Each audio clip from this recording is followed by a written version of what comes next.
강헌의 요주의 인물. 안녕하십니까. 요주의 인물 명리학자 강헌입니다.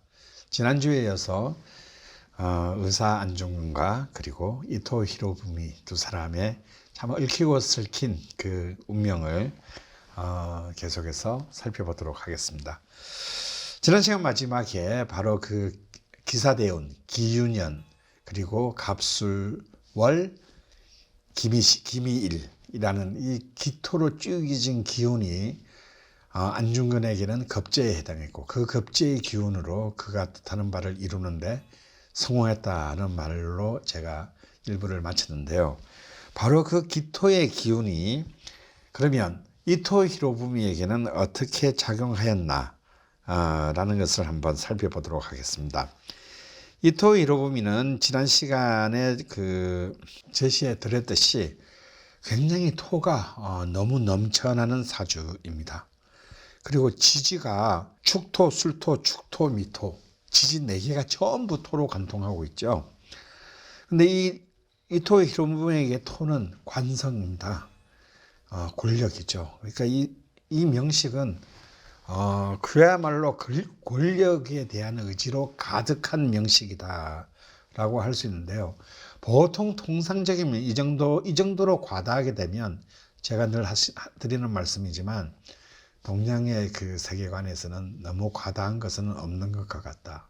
내가 통제할 수 없는 과다함은 나를 죽이게 된다라고 말씀을 드렸었고, 또 특히 그 중에서도 관성의 힘은 내가 명예를 가지고 남을 지배하는 힘이기도 하지만 동시에 나의 목을 치는 힘이기도 하다라고 했지 않습니까? 이렇게 나의 힘은 약한데 관성의 힘이 강하게 되면 그 관에 자기가 희생당하게 되는데요.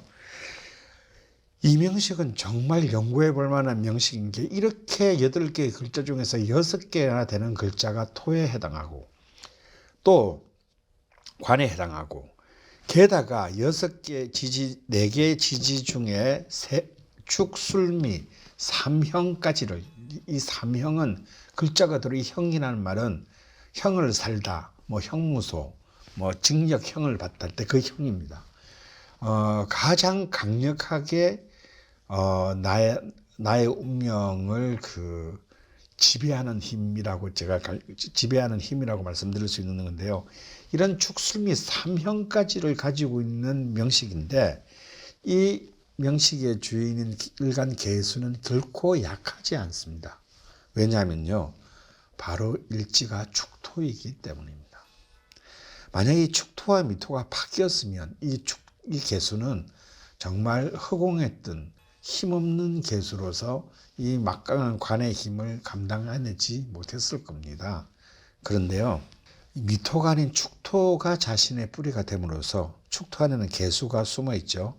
이 개수는 축토에 강력하게 뿌리를 내림으로써 이 강한 관성으로 쌓여 있음에도 불구하고 당당하게 자신의 존재를 주장할 수 있는 근거를 얻게 됩니다. 그리고 저 구석에서 뭔가 위태롭게 뭔가 생사가 불분명해 보이는 편인 신금이 보이시죠? 이 신금도 무토, 술토, 축토로 둘러싸여 있어서 흔히 말해서 토다금매, 토가 너무 많으면 신금은 묻혀서 찾을 수가 없다. 이렇게 생각하시면 되겠어요. 모래사장에 반지가 떨어뜨리면 반지 찾기 어려운 것과 똑같은 겁니다. 그렇게 해서 신금이 죽은 것 같이 되지만 또 이 신금 밑에 또 뭐가 있습니까? 또 축토가 있죠.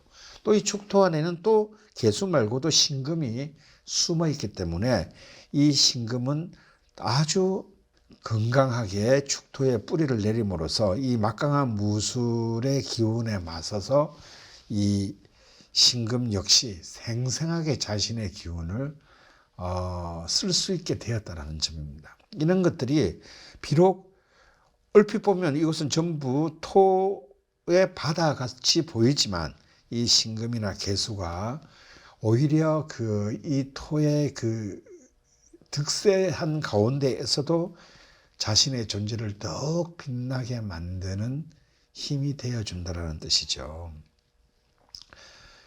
밤이 깜깜하고 어두울수록 별빛이 빛나는 법이듯이 이렇게 그 강하게 자신을 극하고 있는 힘들 사이에서 자신이 정확한 뿌리를 가지고 그에 맞서고 있다면 그 힘은 굉장히 유력한 힘으로 작용하게 됩니다. 그래서 아주 작아 보이는 힘이긴 하지만 일간은 이 막대한 관들을 자신이 부릴 수 있게 된 것입니다.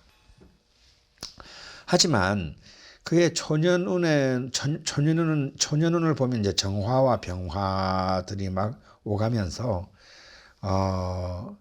개수에게는 전혀 도움이 되지 못하죠. 실제로 이 토히로부미는 우리에게는 악마지만 일본 근대사에 있어서는 근대 일본을 기초한 인물입니다. 다시 말해서 메이지 유신의 주역이고요. 그리고 일본의 초대 내각 총리 대신입니다. 제1대 총리였던 거고 무려 그 총리를 그 뒤에도 4번이나 하게 돼요. 그리고 역대 일본 그래서 총리 재직 기간도 역대 총리 중에서 3번째가 4번째로 길게 재임을 했습니다. 그리고 일본의 입법부, 일본의 의회를 기초했고요. 또 더 나아가서 일본 제국 헌법의 기초를 만든 사람이기도 합니다. 그리고 일본 추미론의 의장이기도 했죠. 글자 그대로 그는 입법, 사법, 행정 이 전 영역에 걸쳐서 근대 일본의 틀을 만든 이른바 세계 열강으로서의 이른바 부강한 제국을 만든 어쩌면 첫 번째 공헌자라고 해도 과언이 아닌 어떤 그런 일본의 그런 존재이지만요. 실제 그의 신분은 굉장히 비천해서 소장농의 자식으로 태어났습니다. 절대 일본에서는 출세할 수가 없는 그죠. 그런데 아버지가 굉장히 근면성실한 사람이어 가지고 어떤 하급 무사 집안의 양자로 입적되는 바람에 덕분에 약간의 신분 세탁을 하게 됨으로써 이제 아주 밑바닥의 삶에서 이제 벗어난 어떤 그런 인물입니다. 그런데 그는 그에게 왔던 어릴 때 온 그런 인성과 식상의 운들을 굉장히 잘 활용합니다. 그런 그 초기에 어떤 그 해외 유학생에도 뽑혀가지고 누구보다도 일찍 그 유럽의 어떤 새로운 어떤 근대의 문물을 받아들이고 그리고 그를 통해서 자신의 일본이 나아갈 길을 나아갈 어떤 방향을 잡는데 성공했고요. 그리고는 이제 드디어 이제 자신의 운이 들어오는 43대운의 개수대운이 들어오죠. 자신의 용신이자 자신을 가장 힘을 발휘할 이때에 그는 내각 총리 대신으로서의 어떤 그런 정말 40대의 나이에 위대한 발자취를 나름대로 남기면서 승승장구했어요. 사실 이때 그 19세기 말에 일본 정가는 정말 내일 일을 알 수 없는 엎치락뒤치락 그리고 수많은 테러와 암살 또 보복 막 이런 것들이 그냥 횡행하는 그런 시대였습니다. 그런데도 그런 중간에서 나름대로 있던 균형자를 잡으면서 이러한 것들이 이제 그에게는 이제 이 개수와 임수로 흘러가는 어떤 그런 힘이 됩니다. 특히 이제 이 진토까지 들어오게 되는 이 오삼대운을 보면 드디어 이제 축술미로만 이루어졌던 토에서 진토까지 들어오면서 진술축미를 이제 드디어 다 갖추게 되잖아요. 이걸 우리가 흔히 사고를 갖추었다. 동서남북 모두의 내 창고를 만들었다라는 뜻으로 굉장히 광대한 범위의 재물 혹은 권력을 가지는 힘을 의미하는데요. 그런 이제 여기서 이제 일본 제국주의 일본의 현재와 미래를 이끄는 수장으로서 이제 한반도를 무력화하고 그리고 청일 전쟁을 지나서 이제 곧 닥치게 될 러일 전쟁 그리고 이제 대륙의 궁극적으로 그들의 일본 제국주의자들의 궁극적인 꿈인 대륙 진출의 기반을 이 시기에 다 만들게 됩니다. 그래서 그는 이제 바로 어찌 보면은 진정한 의미의 동양의 평화를 꿈꾸었던 이제 안중근의 표적이 되는 어떤 그런 해이죠. 그래서 그는 그 이듬해 이제 희신대운인 신묘대운에 이르러서도 승승장구를 하게 됩니다. 승승장구를 하게 돼서 이제 이른바 이제 조선 초대 통감으로 사실상 조선 총독부, 자신들의 첫 번째 식민지의 또 수장으로까지 파견돼서 완벽하게 이제 조선 병합의 어떤 모든 사전 과정을 다 만들었습니다. 여러분 뭐 기억나시죠? 1905년에 을사늑약, 그리고 1907년에 치욕적인 정미 7조약, 이걸 통해서 드디어 고종이 강제 퇴위가 되면서 사실상 조선의 운명은 끝장이 나게 되죠.